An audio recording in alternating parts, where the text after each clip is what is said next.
World Bank has released its latest Nigeria Development Update report. What is the headline? A $5.9 billion surge in foreign exchange reserves, signaling the early successes of the country's reforms. But while there's progress, there are also pressing challenges, including soaring inflation and the urgent need for more profound structural changes. Arise News correspondent Nkechi Nnanna reports. Since May 2023, Nigeria has implemented bold reforms to avert a looming fiscal crisis.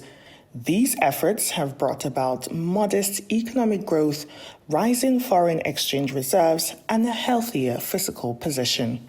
According to the latest World Bank Nigeria Development Update report, this signals that the country's economic reforms are starting to pay off a little. While the macroeconomic indicators show improvement, the report, titled Staying the Course, Progress Amid Pressing Challenges, recognizes that households are still grappling with inflationary pressures. Rising gasoline prices and devastating floods have pushed inflation up once again in September 2024.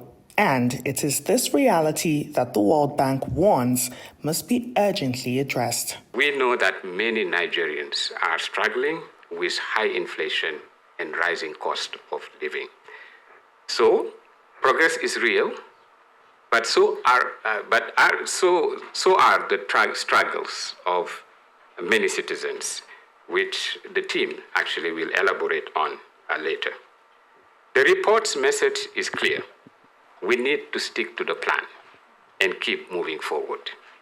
Turning back or pausing the reforms would only make things worse. Staying the course is essential for securing a better future for all Nigerians. But the effort must be accompanied by reforms enabling the private sector to create more and better jobs with targeted support to youth and the women. So, where do we go from here? The report lays out a roadmap for Nigeria's government. First, the central bank must stay the course with its tight monetary policy until inflation is firmly under control. And the foreign exchange market must continue to reflect true market conditions.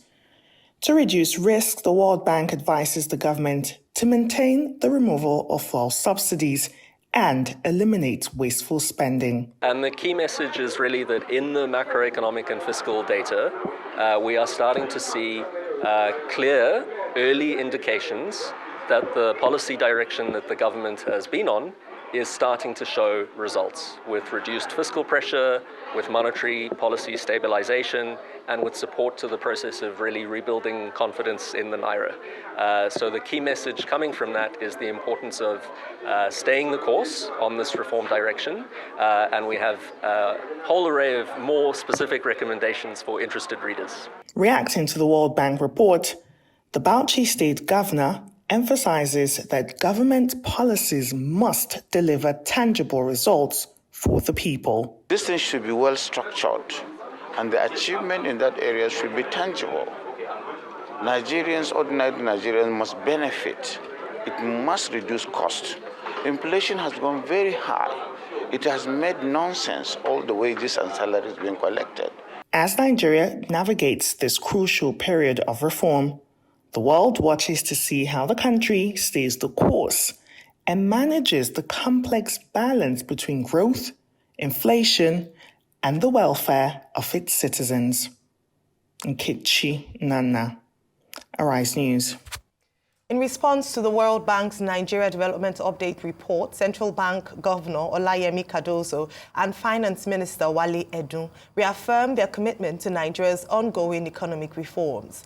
Governor Cardozo emphasized the need to stay the course with monetary tightening to stabilize the economy and curb inflation.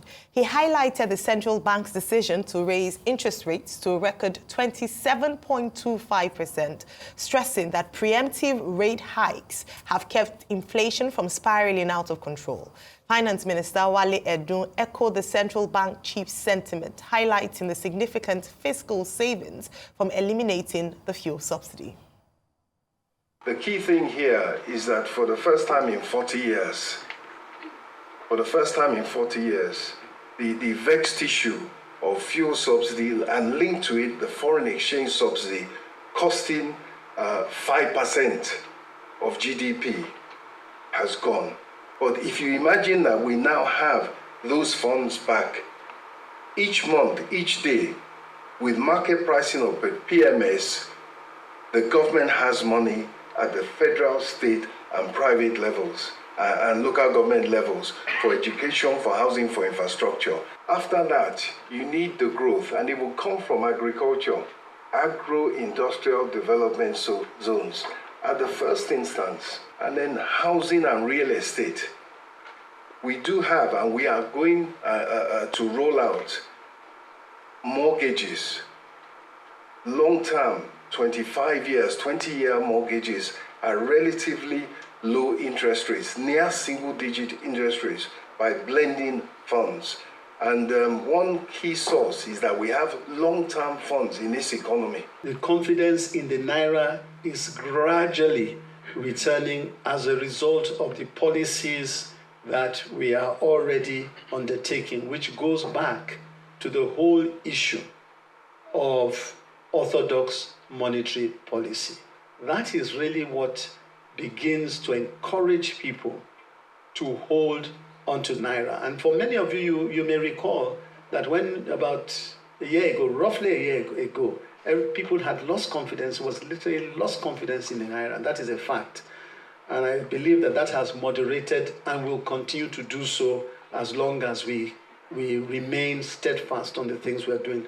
The PMS subsidy and the FX subsidy, which I hope everybody understands what I'm talking about here, the FX subsidy.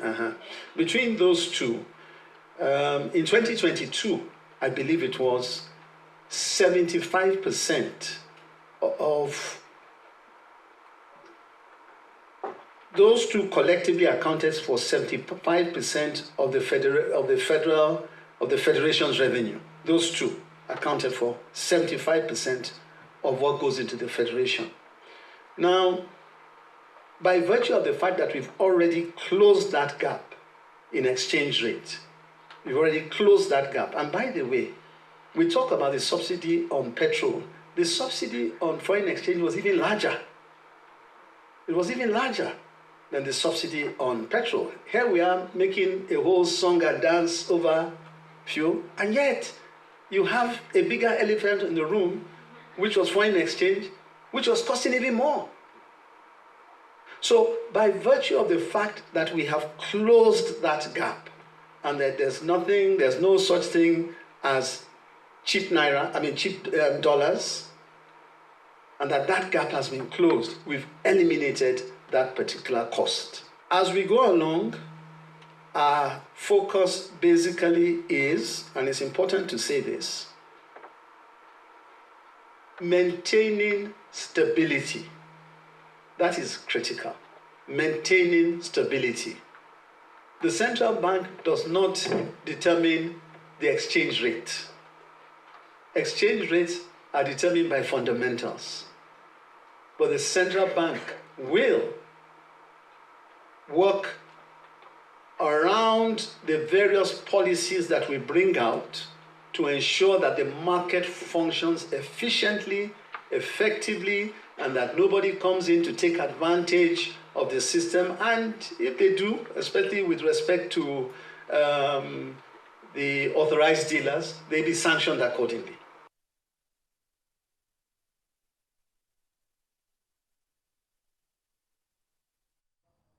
Right, some important conversations there, Rufai. I don't know if you agree with the World Bank or not in terms of maintaining and staying on course. That's the main thrust of that message. Your take on the story? I don't agree with the World Bank, and I'll tell you why. When the World Bank was set up after the Second World War ended in Bretton Woods, hence the name Bretton Woods Institution, the likes of Maynard Keynes was in that meeting and a couple of other top economists around the world. The essence of the bank and the lending arm of the bank was called the International Bank for Reconstruction and Development. And it was deliberate because Europe had just come out of the war and Europe was devastated. Also, the Americans put something forward called the Marshall Plan of $14 billion. to inject in the European economy. They didn't tell Europe to remove all the buffers of subsidy it has on people. They looked forward how to restart the manufacturing industry. As at the time, President Kennedy went to give the Ichef Berliner speech in Germany, manufacturing had started again. As of the 70s, Volkswagen was already a prominent car being sold in America. Truth has to be said. These policies are going to destroy this economy. What you need is injection by the World Bank to be able to spoil the economy. Removing the only economic buffers is not the solution. Cure the bureaucratic bottleneck that bloats those buffers. Mr. Cardozo was talking about forex subsidy. What are the bureaucratic bottlenecks that bloat the forex subsidy? Can we remove it? Can we remove the bureaucratic bottlenecks around the subsidy with NNPC? Because they are quick to say, well, remove petroleum subsidy. They have not also talked about the 4 trillion NNPC expended on refineries that are not working, and some other gaps in NNPC's book. They have not talked about the 2 trillion that budget recently revealed that was padded in the budget. Also, as regards to Forex, let's look at the opportunity cost. You've removed Forex subsidies. The Naira now is touching 1,710. Manufacturers can't take advantage of it because, the other argument Mr. Cardozo had made in the past is that, if Nigeria was a high productive economy, we would take advantage of the weak Naira. But we are not a high productive economy because you have a structural problem with manufacturing. At the same time, subsidies have been removed on electricity. You have high interest rates. They can't compete effectively. You want to compete with companies in China that are getting loans at very small percentage point, 1 or 2%, and you are getting at over 30% here. So they can't compete. But what Mr. Cardozo should calculate is, look at the opportunity cost of the destruction on the economy by not paying those subsidies. Can we calculate it? Over 50% fall in the currency. A total destabilization of the standard of living of Nigerians. The World Bank also reports 129 people have been pushed into poverty and more being pushed by the day. It should also give us the empirical cost of not paying those subsidies and the opportunity cost problems that are arisen and the malaise on the economy. The GDP numbers are no longer the same. I think it was over 300 billion before. Now it's less than 300 billion. In calculative terms, also put in how much we've lost in GDP numbers. I yield the floor. Okay, very quickly. Now, the World Bank has been very consistent in praising the reforms by the Tinubu administration. This is not the first time that they are making that statement. In 2023, when the government took over May 29, some reforms were introduced. Fuel price, for example. And that fuel price, pump price of fuel has gone from 198 naira per liter at the time President Tinubu assumed office to close to 1,000 naira in some parts of the country, over 1,000 naira in parts of the country. Now, exchange rate was about 600 naira to the dollar when the Tinubu government assumed office. Now, today, it's about 1,700 naira to the dollar as a result of, again, reforms. What has been the net effect of that? Hardship for the average Nigerian. Now, the World Bank has been consistent, as I said. Only recently, at the NESG ceremony, Indemit Gill, who is the lead economist, chief economist, his title, of the World Bank, also said, the same thing that they've now brought out in the development update yesterday, that Nigeria must sustain the reforms, and that it will take up to 15 years of sustaining these reforms, for us to be able to achieve anything. And now yesterday, they presented what they call Nigeria Development Update, which was titled Staying the Course.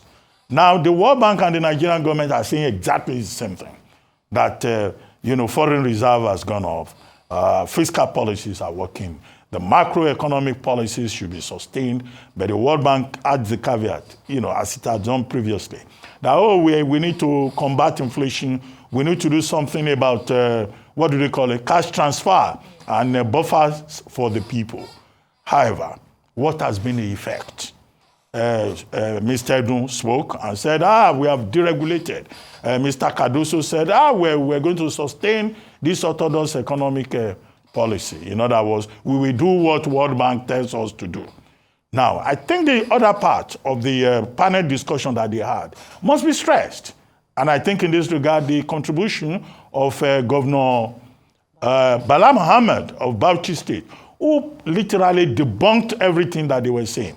Like, what kind of reforms are you people talking about? What is the effect on the people? Unemployment is high. People are facing hardship. There is, despair within the country. And you say these policies are working. Of course, Gil quickly stood up and said, no, Bala Mohammed was not saying the right thing. The only thing that I saw in the conversation that may be useful will be as follows. The recommendation that they should audit the accounts of the NNPC to know what NNPC is owing the federal government. They should also find out what the federal government is owing the NNPC. That's the other side of it. They are saying also that FARC, should be investigated and all of that. Well, if there is transparency and accountability, those may seem like useful suggestions to address the opaqueness within the economy. But as for saying Nigerians deserve punishment, hardship, and suffering because of reforms. No, the World Bank is not communicating with Nigerians. See, all these are orthodox economics. We just textbook economics that goes at variance with reality. This is the point. Obviously, the Nigerian way, in terms of this administration, is a traditional economist view of economic recovery for the nation. And that view is that these reforms, the two major reforms, policy reforms affecting the economy by this administration, fuel subsidy removal and the unification of the exchange rate, should remain and stay on course. A number of economists, traditional, have also agreed to this particular train of thought and direction. Now, the World Bank at that panel had also concurred with that. But one thing I'd like to bring up that we don't often highlight, especially from the government's perspective, in talking about these reforms, is the part about elimination of wasteful spending and some other things in addition to the reforms that have been talked about. And this is why perhaps for a number of Nigerians who are told to be patient, that it will take, the numbers vary, the harshest being 15 years. In some instances, the World Bank, the country director in Nigeria had said that in the next 3 years, we'll begin to see a more stable number in terms of in our inflation numbers. But beyond that is the part of the government, number one, to signal to the people that indeed they are serious about the reforms and the totality of it, including a show of eliminating wasteful spending and a spend of the savings that they said they've made from these policies on infrastructure. These are the things that Nigerians are asking for. You cannot expect an economic turnaround if these things are not paid attention to. I've spoken a number of times about the importance of a cushion for the people, and the World Bank agrees with it. So let's assume that we take their traditional points of view in terms of the economy.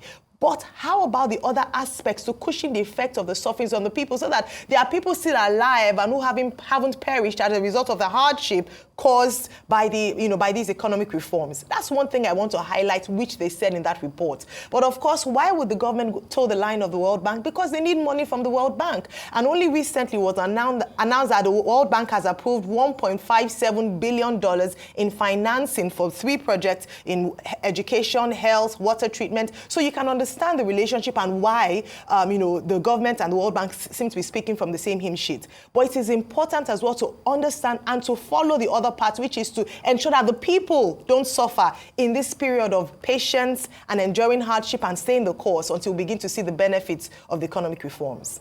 Well, we'll move on to our next story.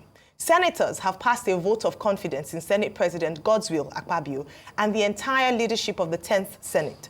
The vote of confidence comes barely 24 hours after an alleged impeachment plot against Akpabio and the current leadership of the Senate. Arise correspondent Omo Bazwaye tells us more.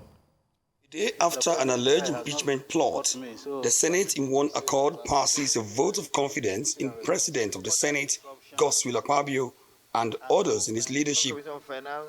The Senate's vote of confidence in Akpabio follows a point of order by former leader Yahya Abdullahi from Kebbi North. Abdullahi says he's scandalized by the report profiling Northern senators as being behind the plot to oust Akpabio and install new leadership in the Senate. I consider these statements as a thinly disguised attempt to bring a very serious division in this institution. Elections that were conducted had been conducted, and the leadership had won the election. We have gone more than 1 year, 8 months, and under your leadership, you have guided the Senate to this position. Another senator from the North, Abdul Ningi, then moved that Northern senators reinforce their vote of confidence in the Senate leadership with Akpabio in charge. I move that we reinforce our vote of confidence in both you, the Senate President, and the Deputy Senate President, and the entire leadership of the National Assembly in this regard. And I'm very positive that this is the way to go about it. Anybody who wants to create any problem, going out can create it on himself. The Senate Minority Leader, Abba Moro, however, argued that a vote of confidence should not be limited to senators from the North, but extended to all the 109 senators. In a very humble way, I feel humbled, but I'm obligated to put the question. Those in support that this vote of confidence on the Senate leadership be carried, say aye. Those against, say nay. They are not here. The ayes have it. It's the first vote of confidence passed in Akpabio since he was elected on the 13th of June 2023 as the 15th president of the Senate, after a keenly contested race with Senator Abdulaziz Yari from Zamfara West. Omo Bazwai, Arise News. All in favor say aye. Oh, I was waiting for who was going to say nay. I mean, I didn't hear any. Obviously, it was unanimous. You want to say anything about this? I mean, I think the VT pretty much explains everything that has gone on and as regards that process there. All right. Dr. Abati. Okay, well, what has happened in the Senate is that the Senate has projected a picture of unity against the background of social media reports that there were attempts by certain persons of northern extraction to, impeach the Senate president, who incidentally is first among equals, as it were. And now you find two senators from the North, Senator Abdullahi, Senator Ningi, saying, well, if there was such a thing, we would know. We have confidence in the leadership of Senator Akpabio.